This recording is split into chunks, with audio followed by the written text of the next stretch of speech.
ولجه والصلاة والسلام نبيه محمد وعلى آله وأصحابه أجمعين أما بعد فأعوذ بالله من الشيطان الرجيم بسم الله الرحمن الرحيم إن تنصروا الله ينصركم ويثبت أقدامكم وقال الله في موضع آخر ولا تهنوا ولا تحزنوا وأنتم الأعلون إن كنتم مؤمنين صدق الله العظيم.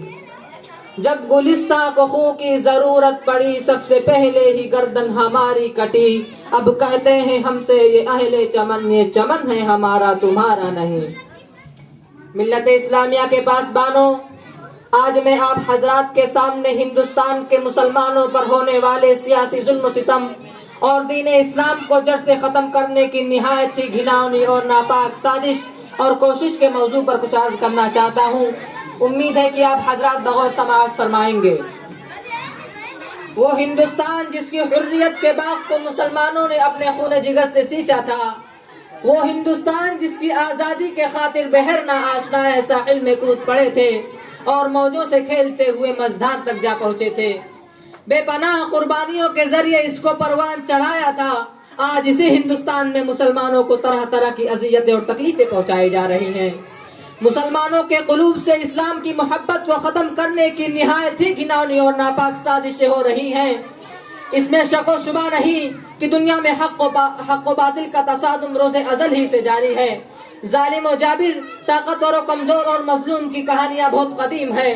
خرمن انسانیت پر کئی بار بجلیاں گری ہیں، باغ آدم میں کئی آندیاں آئی ہیں. وحشت و بربریت نے بارہا انسانیت کا منہ نوچا ہے اور حیوانیت کا رنگا ناچ کیا ہے. اور اس میں شک نہیں کہ ہم پر مصائب کے پہاڑ ٹوٹ رہے ہیں. ہم مظلوم و بے قصور کو فرقہ پرستوں نے ظلم و ستم کا نشانہ بنایا ہے. ہماری ماں و بہنوں کی عزت و آبرو لوٹی جا رہی ہے. برادران ملت، یوں تو ہندوستان میں کسی بھی دور میں مسلمانوں کا حامی کوئی نہیں تھا، لیکن جب سے ان فرقہ پرستوں نے ہندوستان میں جنم لیا ہے اس وقت سے مسلمانوں کا رہا سہا سکون و چین چن گیا ہے. کیونکہ ان فرقہ پرستوں نے ہمہ وقت مذہب اسلام کو مٹانے کے لیے نہ جانے کیسی کیسی رچنا رچی ہے. غور تو کرے، کبھی وندے ماترم جیسی گندی اور ناپاک چیز کو نافذ کرنے کا حکم ہوتا ہے جس کی وجہ سے نیند حرام ہو گئی تھی. آج بھی بہت ساری اسکولوں میں یہ گیت گائے جاتے ہیں جس گیت میں سراسر کفر بھرا ہوا ہے، جس گیت کو ایک بار پڑھنے سے انسان خارج اسلام ہو جاتا ہے، جس گیت کو ایک بار پڑھنے سے مسلمان نہیں رہتا. آج وہی گیت ہندوستان کے مدارس و مکاتب میں پڑھنے کے لیے بچوں کو مجبور کیا جا رہا ہے. آج ہندوستان میں مدارس و مکاتب کو ختم کرنے کی کوششیں کی جا رہی ہیں اور ہندوستان کے مدارس و مکاتب کو دہشت گردی کا اڈا قرار دیا جا رہا ہے. اور یہ الزام لگایا جا رہا ہے کہ جتنے بھی فسادات ہو رہے ہیں ان کے پیشوا اور لیڈر یہ ملا ہیں، اس لیے پہلے ان کو ختم کیا جائے. اور اس کی آسان صورت یہ نکالی گئی کہ ہم مسلمانوں کے مدارس اور مکاتب اور مساجد کو ختم کر دیا جائے. اسی وجہ سے ہماری عبادت گاہوں پر پابندی لگا دی گئی ہے کہ ہم مسلمان کسی بھی مدارس و مکاتب اور مساجد کو نہیں بنا سکتے. لیکن شاید ان کو معلوم نہیں کہ جب تک ہماری سانسیں چلتی رہیں گی اس وقت تک دین اسلام پر اور مساجد و مکاتب پر کسی طرح کی آس نہ آنے دیں گے. ہم تمہاری دھمکیوں سے خوف کھا سکتے نہیں، ہم تمہاری دھمکیوں سے خوف کھا سکتے نہیں. ظلم کے آگے ہم اپنا سر جھکا سکتے نہیں. اور ہے یہی تاریخ اپنی، ہے یہی اپنا فلسفہ، ہے یہی تاریخ اپنی، ہے یہی اپنا فلسفہ. ہم زمانے میں دبانے سے ابھرتے ہیں صدا. عزیزان گرامی، اگر وطن ہماری جان مانگے تو جان دیں گے، اگر وطن ہمارا مال مانگے تو مال دیں گے، اگر وطن ہماری اولاد مانگے تو اولاد دیں گے، اگر وطن ہمارا تن من دھن مانگے تو سب کچھ دیں گے.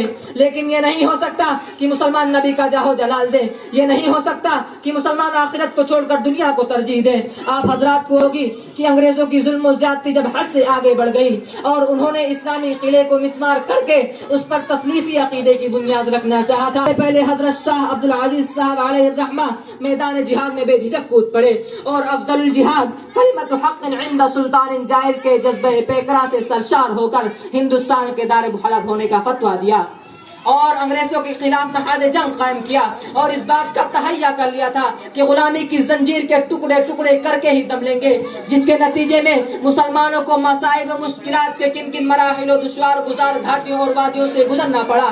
وہ تاریخ کا ایک المناک باب ہے. کسی شاعر نے کہا ہے ٹل نہ سکتے تھے اگر جنگ میں اڑ جاتے تھے، پاؤں شیروں کی بھی میدان سے اکھڑ جاتے تھے، مجھ سے سرکش ہوا کوئی تو بگڑ جاتے تھے، پھر کیا چیز ہے ہم تو اس سے لڑ جاتے تھے۔ برادران ملت، وہ ٹیپو سلطان ہی کی ذات تھی جس نے یہ کہہ کر کہ گیدڑ کی 100 برس کی زندگی سے شیر کی ایک دن کی زندگی بہتر ہے، لوگوں کے رگے مردہ میں آزادی کی برقی لہر دوڑا دی تھی، اور خود بھی انگریزوں کے خلاف برسر بیکار رہے، یہاں تک کہ میسور کی دھرتی پر خون کا آخری قطرہ بھی آزادی کی خاطر بہا کر شہید ہو گئے۔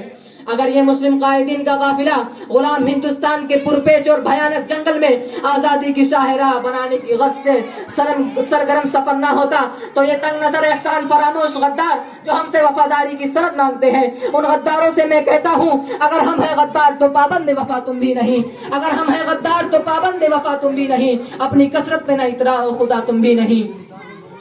یہ فرقہ پرست اس ملک کو کبھی بھی آزاد نہیں کرا سکتے تھے۔ آپ حضرات مجھے بتائیں، کیا مسلمانوں نے جنگ آزادی اس لیے لڑی تھی کہ وہ صاحب اقتدار ہو جائیں؟ کیا مسلمانوں نے اپنے جسم پر زخم اس لیے کھائے تھے کہ حکومت کریں؟ کیا مسلمانوں نے اپنا خون اس لیے بہایا تھا کہ حاکم بنے؟ نہیں نہیں، ہرگز نہیں، بلکہ اسلام کو برقرار رکھنے کے لیے، دین کو برقرار رکھنے کے لیے، ایمان کو برقرار رکھنے کے لیے، توحید و انسانیت کو برقرار رکھنے کے لیے، ہندوستانیوں کو غلامی کی زنجیروں سے آزاد کرانے کے لیے، ہندوستان میں امن و صلح کو باقی رکھنے کے لیے۔ لیکن آج پھر حکومت فرقہ پرست انگریزوں کی طرح ہمارے دین پر حملہ کرنا چاہتی ہے۔ یاد رکھیں، اگر یہی حال رہا تو ان فرقہ پرستوں کو بھی انگریزوں کی طرح منہ کی کھانی پڑے گی اور اپنے عہدے سے سلوکدوش ہونا پڑے گا۔ کسی شاعر نے کہا ہے، کوئی گر صلح کے پھولوں کو پیروں سے کچل ڈالے، کوئی گر صلح کے پھولوں کو پیروں سے کچل ڈالے تو شاخ گل کی ہر پتی پہ قتل عام لکھ دینا۔ ملت اسلامیہ کے دھڑکتے دلوں، آج تمہارے عزت و آبروئی کے امتحان کا وقت آ چکا ہے۔ آج تاج محل کی پرشکو عمارت تم سے فریاد کر رہی ہے، آج لال قلعہ کی دیواریں تمہیں آواز دے رہی ہیں، آج قطب مینار تمہارا مرثیہ پڑ رہا ہے، آج بابری مسجد کی دلخراش تمہاری خودداری کے تارے رباب کو جھنجھوڑ رہی ہے، آج وہ مسلم خواتین جن کی عزت و آبرو کو پامال کیا گیا تھا آواز دے رہی ہیں، آج فتح پور کی گلیوں نے پھر سے خون کی صدا لگائی ہے، پھر سے ایک ہندو نفرتی کاٹ چلایا گیا ہے اور شیطانی ننگا ناچ کیا گیا ہے۔ اس 200 سال پرانی مزار کو مس کر دیا گیا جو مسلمانوں کی عظمت رفتہ کا نشان تھا، جو اسلامی شان و شوکت کی علامت تھا۔ اس کے علاوہ ملک کی کئی مساجدوں اور درگاہوں کو اس کے